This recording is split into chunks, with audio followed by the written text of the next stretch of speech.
एक ठग व्यक्ति, ठग समझते हो? ठग कौन होता है? ठग लूटने वाला।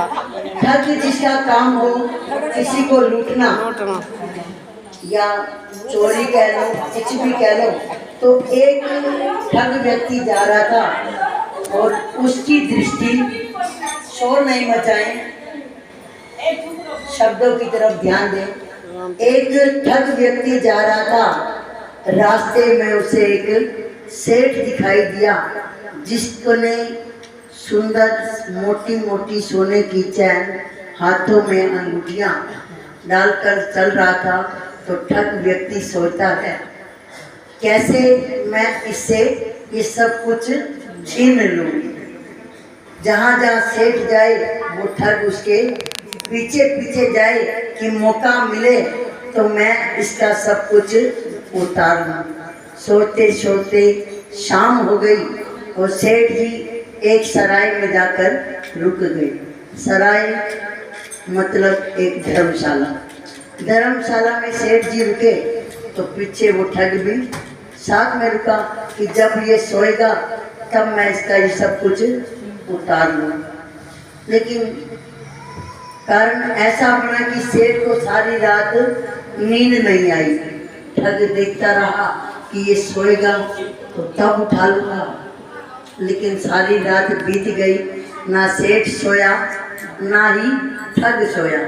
सुबह सेठ उठा, नदी पे नहाने के लिए गया और जैसे ही नहाने के लिए गया तो सोचने लगा कि मुझे कोई गुरु मिल जाए तो मैं अपना सब कुछ, सारा धन माल उसको देकर और मैं तपस्या करने चला जाऊंगा। ठग ने सोचा और सुना तो कहने लगा कि सेठ को सबसे पहले मैं ही मिलता हूँ, क्योंकि इसको जो पहले मिलेगा उसको इसने क्या बनाना है? गुरु। ठग तो है ही। जैसे ही उठा, सेठ की बात सुनी और सेठ से पहले ही आगे जाकर मिल गया।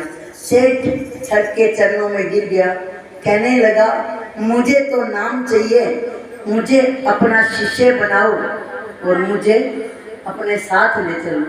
ठग सोचने लगा, मैं तो हूँ ठग, ज्ञान भी कैसे दूँ इसको, मुझे कोई ज्ञान देना नहीं आता। तो जैसे ही अब ठग कहने लगा, कोई बात नहीं, अगर शिष्य बनना है तो आपके पास जो कुछ भी है वो पहले मेरे अर्पण करना पड़ेगा, फिर मैं आपको नाम दूंगा। उन्होंने कहा ठीक है। उसने सारा कुछ देने के लिए जब तैयार हुआ तो कहते हैं यहाँ नहीं, हम चलेंगे नदी पे। और जैसे ही नदी पे गए, कहते हैं स्नान कर ले। जैसे ही वो गया उसको धक्का मारा। किसने? ठग ने। उसने धक्का मारा और वो नीचे गिर गया। नीचे गिर गया, कहता है अब तूने आंखें नहीं खोलनी, आंखें नहीं खोलनी, सिर्फ राम राम जपना है। और इतने में उसका सारा कुछ तो ले चुका था और आप चंपत हो गया। अब भगवान कृष्ण और राधा ये देख रहे हैं और सोचते हैं कि कैसे कैसे व्यक्ति हैं, किस तरह लालच में आकर उसको धक्का दिया, सोना उसका लूट लिया, धन ले लिया और उसको अब आंखें बंद करा के राम राम का सिमरन शुरू कर दिया। तो राधा कहती है, ठाकुर जी एक बार आप उसको दर्शन दे आओ और उसको बुला लाओ। गए ठाकुर जी, कहने लगे भैया बाहर आ जाओ। कहता मैं तो अपने गुरु की आज्ञा के बिना बाहर नहीं आ सकता, क्योंकि मेरे गुरु की आज्ञा है जब तक मैं ना बुलाऊं तब तक तुम्हें आंखें नहीं खोलनी, यहीं खड़ा खड़ा राम राम कर। ठाकुर कहते हैं जी बात है, मैं भगवान हूँ और वो तो ठग था जो तेरे को धक्का मारकर चला गया और तू उसको गुरु मानता है। कहता है वही मेरा गुरु है, अगर वो मेरा गुरु ना होता तो मुझे क्या पता आप भगवान हो या नहीं, मैं तो आपको कुछ भी नहीं मानता, मेरे गुरु आएंगे तब मैं बाहर निकलूंगा। तो कहने लगा ठीक है। गया वापिस ठाकुर। राधा रानी कहती है क्या बाहर निकाल आए? कहते ना, बड़ा ढीठ है। कहते मैं बिना गुरु के बाहर आता ही नहीं।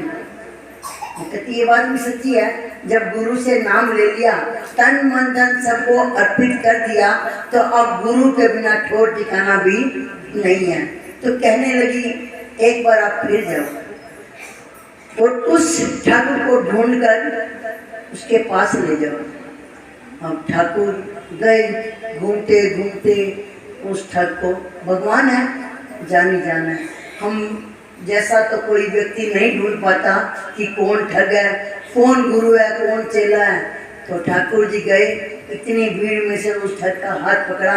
कहता है तो तू बेईमान, तेरे को स्पर्श करना भी मेरे लिए पाप है, और फिर भी मैं अपनी क्षमा के लिए उस सेठ को जो तूने नदी में गिराया है उसको निकालने के लिए मेरे साथ चल।